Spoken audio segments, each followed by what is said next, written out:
একটা লাউ শাকের আটি কত বললো? 1.5 টাকা। 1.5 টাকা, বাংলাদেশি টাকায় 200। এক আটি লাউ শাক 1.5 টাকা।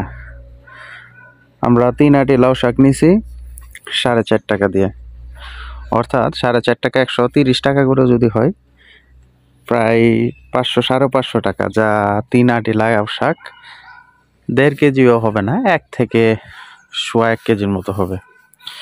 এই হইতেছে জিনিসপত্রের দাম। এইখানে যেরকম ইনকাম সেরকম খরচ, বাংলাদেশি তুলনায় অনেক বেশি টাকা এই ইউরোপে লাগে জীবনযাপন করতে। তো তুলনামূলক এদের ইনকাম যা আছে এই বাজার আনুপাতিক। তবে একটা মজার ব্যাপার হলো, শাক সবজির চেয়ে গোস্তের দাম অনেক কম তুলনামূলক, যা আসলে এই একটা জিনিসই ভালো লাগে। গরুর গোস্ত 7 থেকে 8 টাকা, মুরগি 2.5 টাকা।